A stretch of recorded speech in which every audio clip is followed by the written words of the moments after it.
오늘의 이야기가 당신의 마음에 깊은 울림을 준다면 주변의 소중한 이들에게 이 지혜를 나누는 것이 큰 축복이 될 것입니다. 좋아요와 구독은 저희가 계속해서 의미 있는 콘텐츠를 만드는데 큰 힘이 됩니다. 이야기를 듣는 모든 분들의 삶에 평안이 깃들기를 기원합니다. 우리들 대부분은 젊은 시절 인생이라는 길이 끝없이 펼쳐진 직선 도로라고 믿곤 합니다.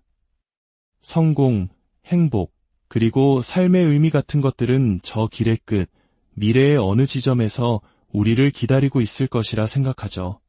조금만 더 가면, 조금만 더 노력하면 손에 쥘 수 있을 것이라고요. 하지만 어느 날 아침, 문득 잠에서 깨어났을 때 우리는 깨닫게 됩니다. 더 이상 미래를 쫓고 있는 것이 아니라 바로 그 미래의 한복판에 서 있다는 사실을 말입니다. 한국 사회에서 우리는 참 열심히 달려왔습니다. 좋은 대학, 안정된 직장, 번듯한 가정을 이루기 위해 숨가쁘게 앞만 보고 달렸죠. 우리 부모님 세대가 전쟁의 폐허 위에서 나라를 일으키셨듯 우리 역시 생존과 안정을 위해 치열하게 살아왔습니다. 그렇게 정신없이 달리다 40대, 50대가 되어 잠시 멈춰서 주위를 둘러볼 때 이상한 공허함이 밀려옵니다. 남들이 부러워하는 모든 것을 가졌음에도 불구하고 마음 한구석이 텅 빈 것 같은 느낌. 이게 정말 내가 원했던 삶인가 하는 질문이 맴돌기 시작합니다.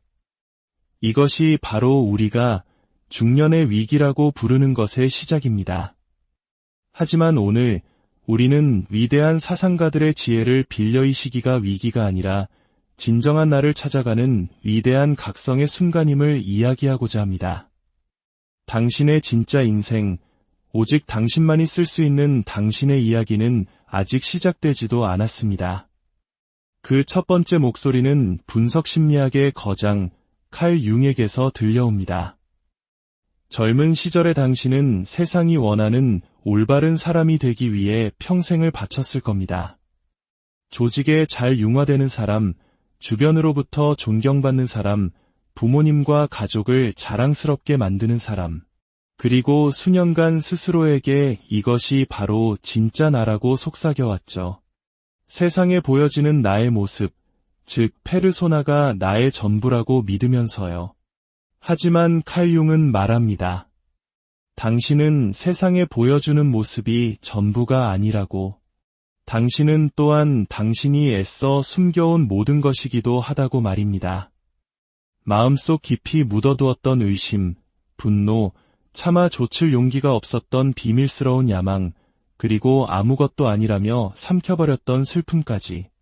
이 모든 감정들은 사라지지 않았습니다. 그것들은 당신의 그림자가 되었습니다.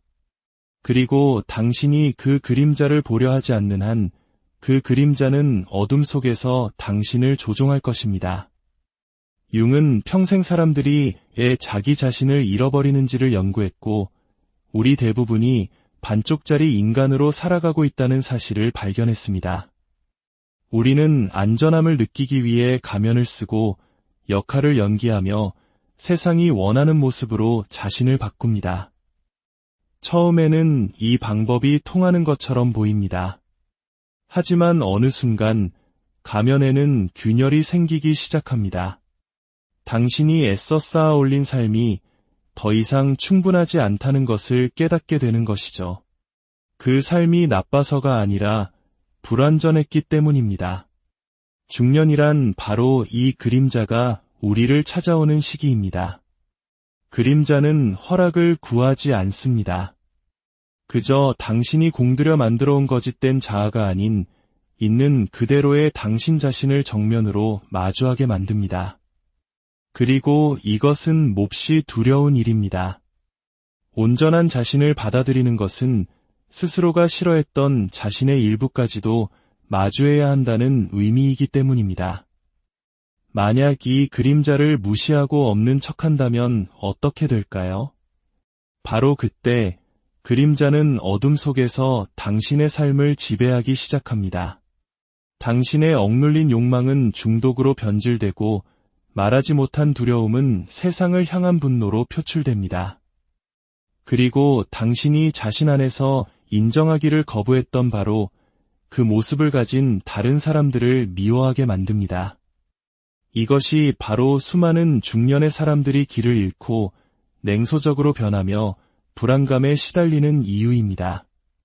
그들은 바로 자기 자신 안에 있는 적과 싸우고 있기 때문입니다. 하지만 융이 우리에게 알려주고 싶었던 비밀은 이것입니다. 그림자는 당신의 적이 아닙니다. 그것은 당신이 잃어버린 반쪽입니다. 만약 당신이 도망치는 대신 용기를 내어 그 그림자를 향해 돌아선다면 당신이 그토록 찾아 헤매던 모든 것이 바로 그곳에 숨겨져 있었음을 발견하게 될 것입니다. 정직하게 당신의 생각을 받아들이고 다른 사람의 어떤 모습이 유독 당신을 화나게 하는지 주목하세요.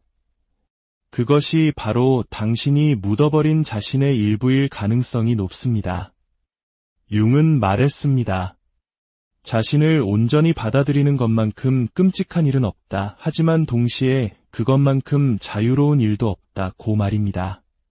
당신이 자기 자신과 싸우기를 멈추는 순간 당신은 자신이 결코 부서진 존재가 아니었음을 그저 미완성이었을 뿐임을 깨닫게 될 것입니다. 그리고 마침내 온전한 당신이 될 기회를 얻게 될 것입니다. 두 번째 지혜는 인간의 욕구를 탐구한 심리학자 에이브러햄 매슬로에게서 얻을 수 있습니다. 처음 성공의 맛을 보았던 순간을 기억하십니까? 온몸을 휘감는 짜릿함, 세상으로부터 인정받는 느낌, 마침내 나도 무언가가 되었다는 안도감.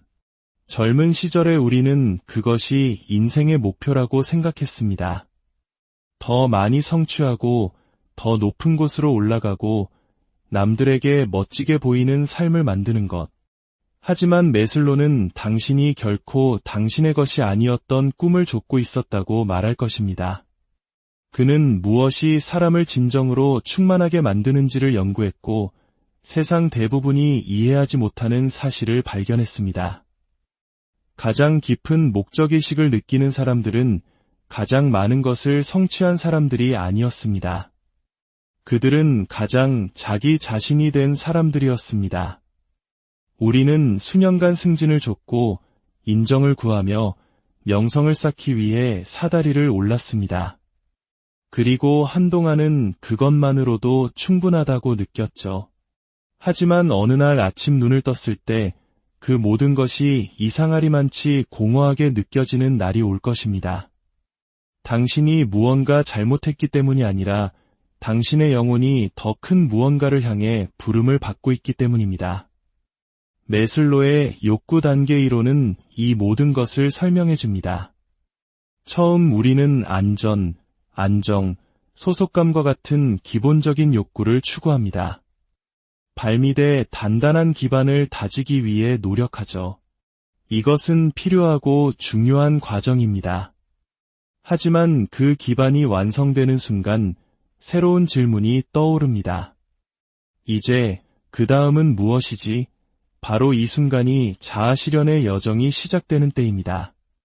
한때 당신을 움직이게 했던 것들이 의미를 잃고 진정한 성공이란 당신이 무엇을 가졌는지가 아니라 당신이 어떤 사람이 되는가에 달려있음을 깨닫는 순간입니다.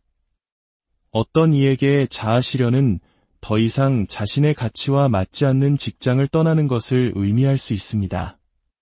또 다른 이에게는 외적인 보상보다 창의성, 깊은 인간관계 혹은 내면의 성장을 끌어안는 것을 의미할 수도 있습니다. 그것은 성취를 추구하는 것에서 의미를 추구하는 것으로 삶의 중심축을 옮기는 일입니다. 하지만 매슬로가 직접적으로 말하지 않은 것이 있습니다. 대부분의 사람들은 결코 자아실현의 단계에 이르지 못한다는 사실입니다. 그들은 편안함, 두려움, 혹은 익숙한 일상이라는 덫에 걸려 이전 단계에 머물러 버립니다. 당신이 지금 어디에 있는지 알고 싶다면 스스로에게 이렇게 질문해 보십시오. 나는 여전히 성공을 쫓고 있는가? 아니면 진정으로 충만한 방식으로 살아가고 있는가? 만약 전자에 가깝다면 이제 모든 것을 다시 생각해야 할 때입니다. 40대에 들어선 많은 이들이 길을 잃었다고 느끼는 것은 그들이 실패해서가 아니라 증명하는 삶을 멈추고 되어가는 삶을 시작하라는, 좇는 삶을 멈추고 선택하는 삶을 살라는 내면의 부름을 듣고 있기 때문입니다. 그리고 여기에 인생의 위대한 역설이 있습니다. 당신이 성공에 대한 집착을 내려놓는 바로 그 순간 당신은 마침내 진정한 성공을 발견하게 될 것입니다. 돈이나 지위에서가 아니라 마침내 당신에게 주어진 삶을 살고 있다는 조용한 확신 속에서 말입니다. 세 번째 등불은 빅터 프랭클이 들어 보입니다. 그는 우리에게 행복이 아닌 의미를 찾으라고 말합니다. 젊은 시절 우리는 행복이란 열심히 일하고 돈을 많이 벌고 올바른 사람을 사랑하고 좋은 곳에 살면 붙잡을 수 있는 것이라고 믿었습니다. 그리고 한동안은 그 목표에 가까워지고 있다고 느꼈죠. 하지만 당신 내면의 무언가는 결코 완전히 안주하지 못했습니다. 아무리 많은 것을 성취해도 마음속에서는 항상 조용한 목소리가 속삭였습니다. 이게 전부인가? 상상할 수 없는 고통을 겪었던 한 남자가 있습니다. 빅터 프랭클. 그는 나치 강제 수용소에서 가족, 직업, 자유, 인간의 존엄성까지 모든 것을 빼앗기고도 살아남았습니다. 그리고 그 지옥의 한가운데서 그는 인간의 경험을 이해하는 방식을 완전히 바꾸어 놓을 발견을 하게 됩니다. 행복은 우리가 좇아서 얻는 것이 아니었습니다. 그것은 우리가 의미 있는 삶을 살 때 자연스럽게 피어나는 결과물이었습니다. 프랭클은 수용소의 몇몇 사람들이 끔찍한 고통 속에서도 그들을 계속 나아가게 하는 무언가, 즉 목적과 이유를 붙들고 있는 것을 보았습니다. 그리고 그는 깨달았습니다.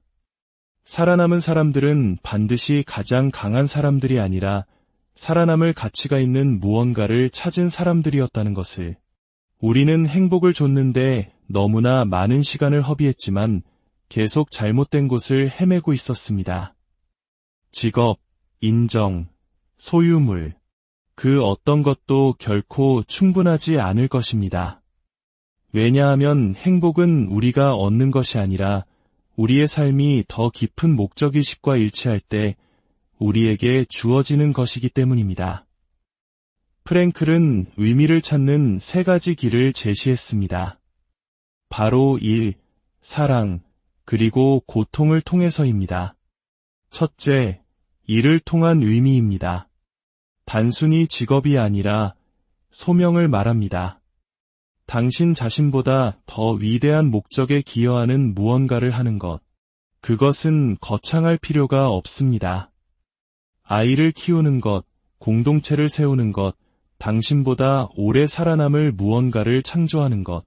바로 기여를 통해 우리는 의미를 찾습니다. 둘째, 사랑을 통한 의미입니다. 단순히 낭만적인 사랑이 아니라 삶을 풍요롭게 만드는 모든 종류의 사랑을 의미합니다. 깊은 우정, 타인에 대한 친절, 함께 나누는 경험들. 당신의 삶에 당신을 진정으로 알아주는 단 한 사람이 없다면 당신은 아직 진정으로 살고 있는 것이 아닙니다. 셋째, 고통을 통한 의미입니다. 이것은 이해하기 가장 어렵지만 가장 강력한 길이기도 합니다. 고통이 당신의 삶에 찾아왔을 때 당신에게는 선택권이 주어집니다. 고통에 무너질 것인가, 아니면 그것을 통해 변화할 것인가.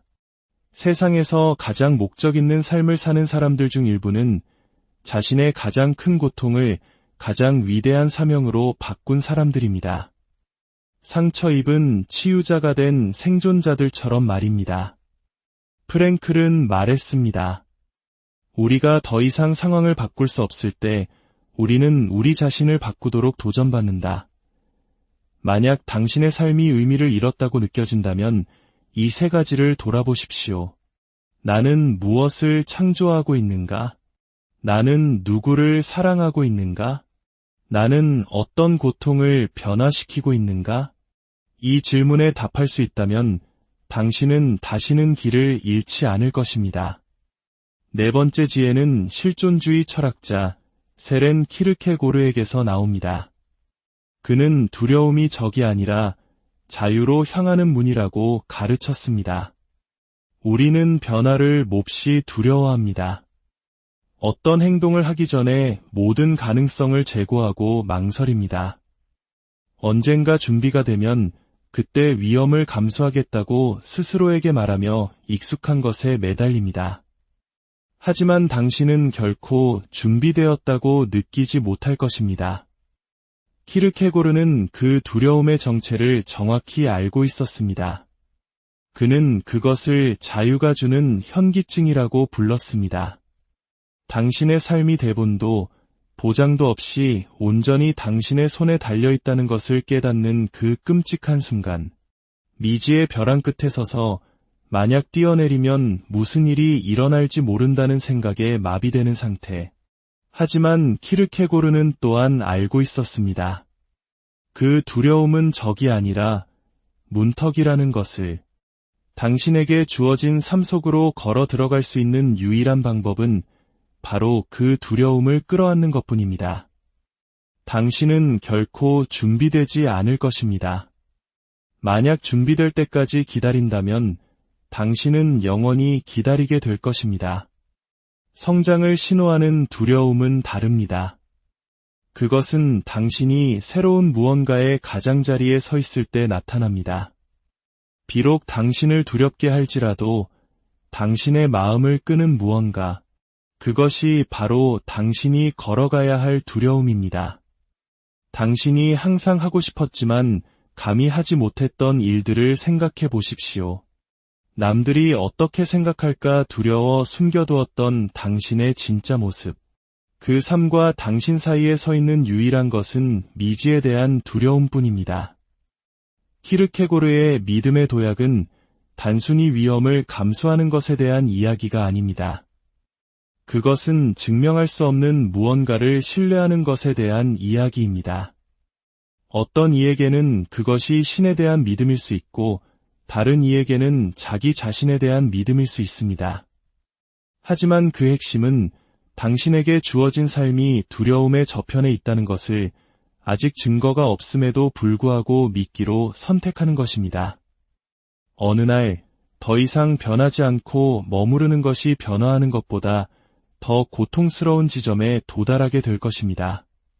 당신은 심장이 뛰고 속이 뒤틀리는 채로 새로운 무언가의 벼랑 끝에 서서 내가 정말 이걸 할 수 있을까? 하고 자문하게 될 것입니다. 그 순간 기억하십시오. 두려움은 멈추라는 신호가 아닙니다. 당신이 비범한 무언가에 바로 문턱에 서 있다는 신호입니다. 키르케고르는 경고했습니다. 도전하는 것은 순간적으로 발판을 잃는 것이다. 도전하지 않는 것은 자기 자신을 잃는 것이다. 도약은 당신이 실행에 옮기기 전까지는 항상 불가능하게 느껴질 것입니다. 그리고 마침내 뛰어내렸을 때 당신은 자신이 언제나 날 수 있도록 태어났다는 것을 깨닫게 될 것입니다. 다섯 번째 통찰은 인본주의 심리학자 칼 로저스에게서 옵니다. 그는 우리에게 가면을 벗고 진정한 자신이 되라고 말합니다.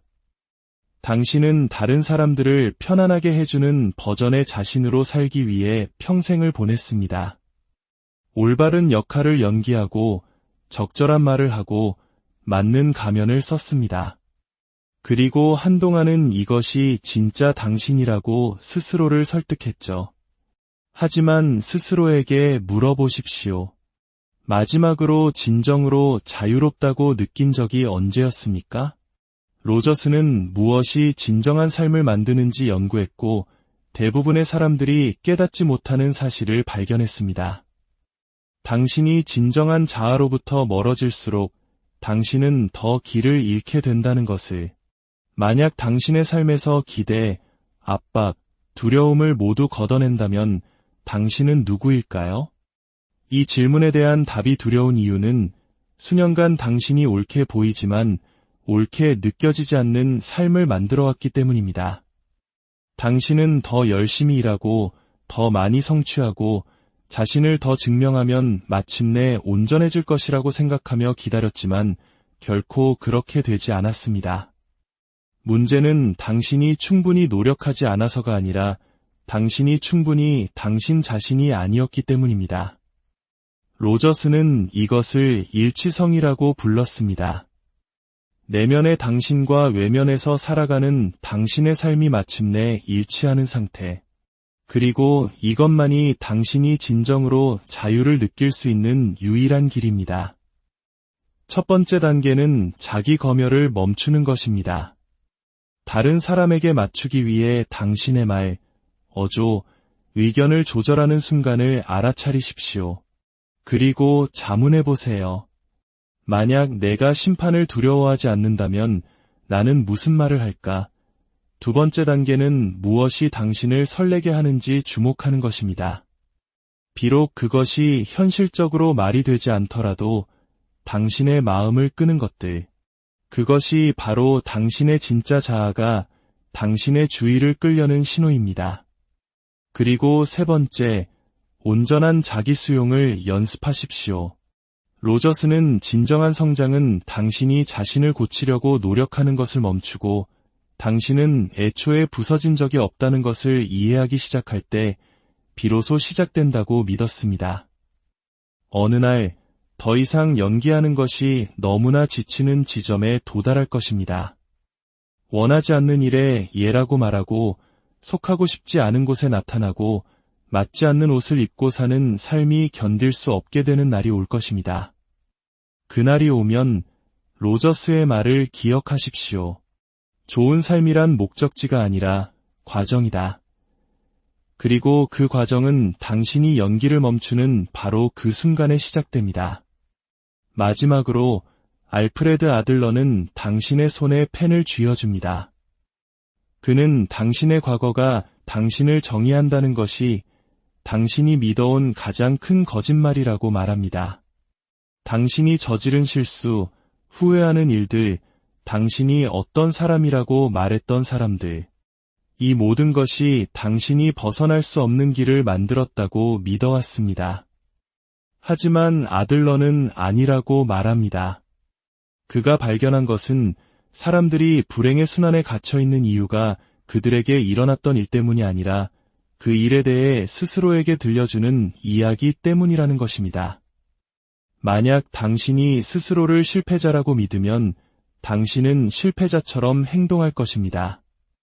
만약 당신이 가치 없는 사람이라고 믿으면 당신은 마땅히 받아야 할 것보다 못한 것에 안주할 것입니다.